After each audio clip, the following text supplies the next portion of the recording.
and welcome to Banking Frontiers Live.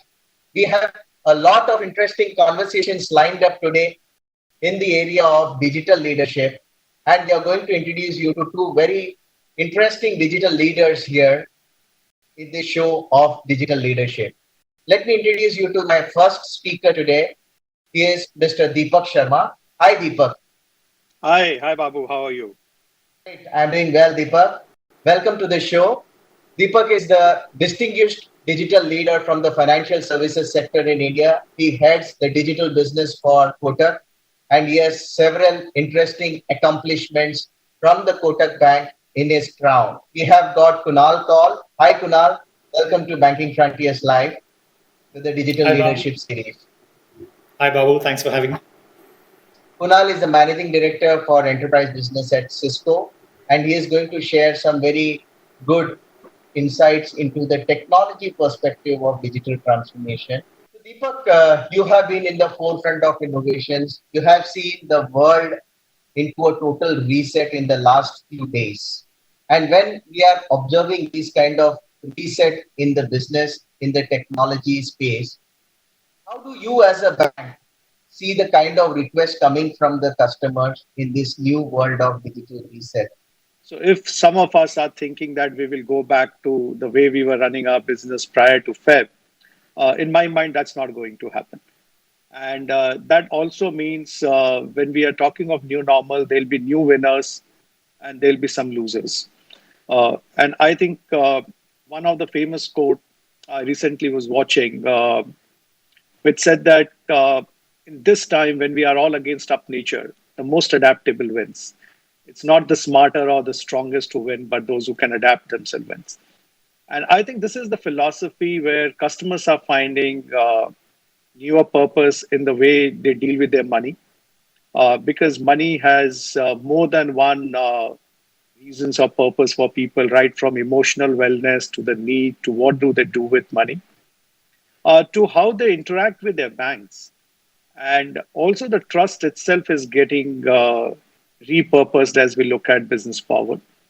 How do we deliver service and connect to customers in their hour of need? So I think this world that we are increasingly looking at will lead to new business models. There'll be new ways to deliver service to customers.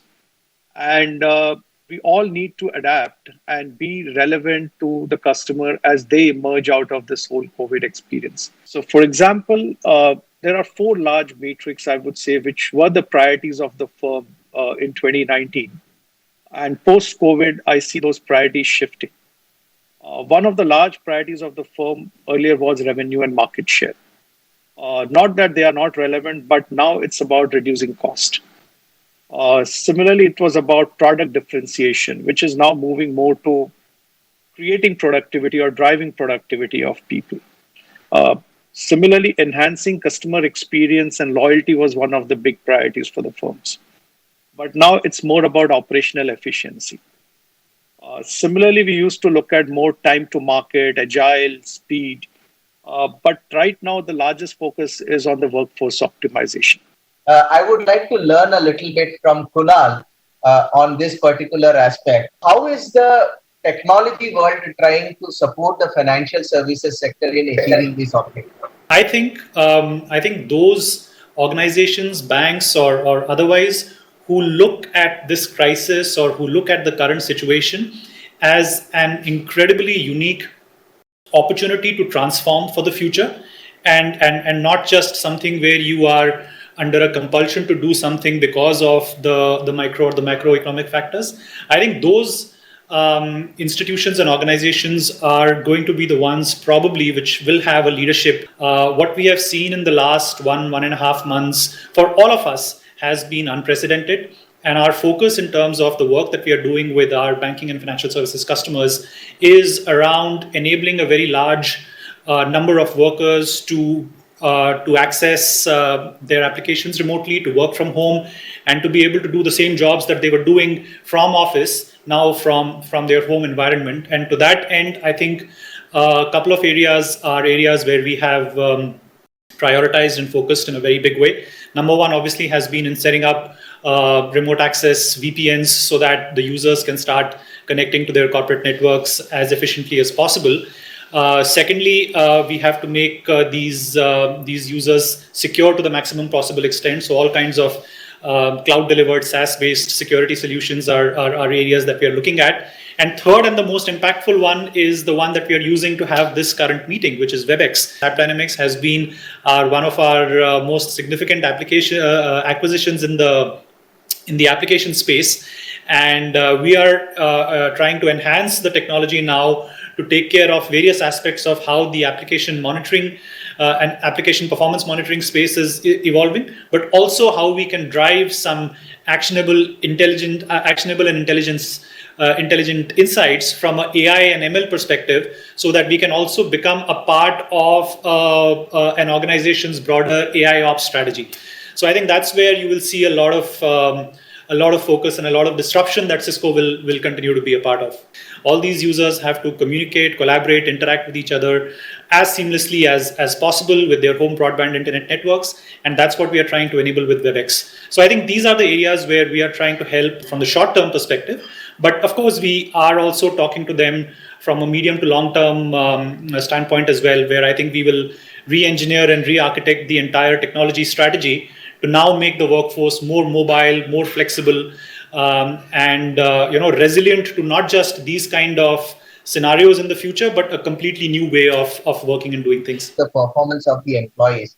What are the interesting things that you see happening in the organizations where the organizations are, resetting themselves to adapt to this possibility? I think very good question, Babu. So I would say there are 4 or 5 key levers that we are using as to achieve this, what we call is the new normal and the life after this new normal. The first is what we call hyper automation. And I think business models like these, which are built on top of hyper automation in this world, is going to remain. The second area of hyper automation is the whole operation automation. Using stuff like robotic process or OCR, or probably looking at a straight through APIs, where you are reducing dependency on human to do more and more of operations and processes, thereby turning it a 24/7 highly automated shops. The third is the process and task automation itself, right from workflows and very simple stuff like leaves or approvals, vouchers, payments, a lot of things which customers may not see. And the fourth part of our operation is the whole conversational and user experience automation. For example, how do we build a strong conversational banking engine rather than relying on the contact center? So our whole idea is that building an intelligent conversational user experience. And I think each of these is the peg of hyper automation. Obviously, there are other pegs. The second and the large peg is the whole converting from a web to a multi-experience journey. That is, how do we build an AI and augmented experience where we unbundle the back end to front end, leveraging cloud, looking at the serverless kind of components, looking at edge computing. So I think reimagining the whole architecture for the firm is the second big peg for us. The third peg is all about data and trust, because as we are looking at the world post-COVID, this is going to become even more important than what it was earlier. That means auditability, traceability. How do we build addictive application, protect the whole ecosystem? Because bank is not just about what we do within our 4 walls. We are plugging through APIs and connected banking with a much larger ecosystem. And how do we protect the whole ecosystem? The fourth peg is the security, resilience, and the cost reduction bit. That means how are we building more and more real-time responsive businesses? How are we building smarter and safer systems? How do we move this whole security mindset from select few who are in the audit or InfoSec or CyberSec of a firm to everybody across levels? Because today, for example, it's easy to give a VDI access or probably a VPN access and getting people to work remotely, expecting customers to transact digitally. But I think it's also a journey where we have to look at safeguarding not just bank's own infrastructure, but also all the ecosystem players who are connecting with the banking from their personal devices or connecting remotely.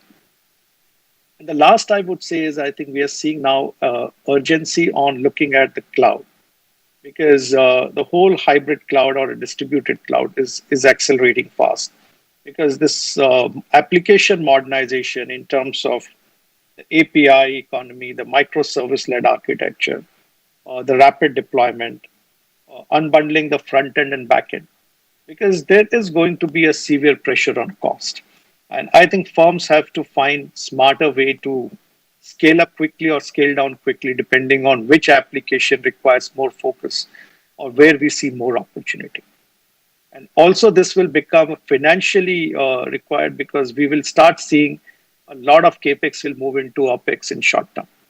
And thereby, organizations will pay for what they use and they are not going to invest. Kunal, coming to you, we have had some very interesting conversations, and one very good thing that I am looking, I can see from your perspective is technologies which are going to empower them. So, how do you see the realms of trust being rebuilt, or what is the new, hotline over how trust is going to be redefined in the future? Listening to Deepak, all the points that he made around clouds and containers. I mean, this is music to our ears because this is exactly the transformation which we believe is happening in the market and areas where we need to align from a technology provider and a technology enabler perspective. One of the commonly accepted practices was to go for bits and pieces of point solutions which were the best in that specific category and then try to bring them together and making them work. I think what we will see now is a shift away from that philosophy and getting into a concept or a philosophy where we will seek the convergence of different layers of security and the fact that there is going to be a need for these different layers to be looked at as an integrated architecture so that the outcome that we are trying to achieve from a security perspective is a lot more enhanced. And there is going to be a combination of how security is provided from the cloud, whether it is securing the DNS or the domain sort of security of the users, whether it is authenticating the users and the devices that they are using regardless of where they are accessing from, or whether it is providing security at the device level itself for preventing various kinds of malware attacks and other kinds of vulnerabilities that the device itself will have. We will have to look at all of these as a common integrated architecture so that the ability for protecting these users from various kinds of attack vectors that they are now exposed to, because a lot of them will be accessing it from the broadband internet, will have to be taken into consideration. We provide internet security from our umbrella cloud, where we prevent any user from accessing any bad or any malicious websites, regardless of where they are present. We provide multi-factor authentication using our Duo cloud, so that you can provide the highest level of authentication security to the user and to the device that the user is using, so that even if your user ID and password is compromised, still the second factor can prevent any attack from happening.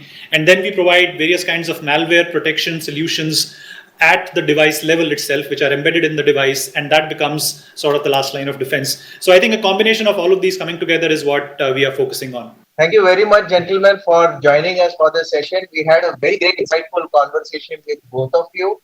Deepak, you really opened up a lot of new, interesting Pandora's box of food for thought for people like us to know about where the industry can go into the future. And Kunal, you did a great job in trying to see what arsenal is the technology sector getting readied for supporting the needs of the financial services sector. So both of you gave some very interesting perspectives. Thank you very much, everybody. Thank you so much.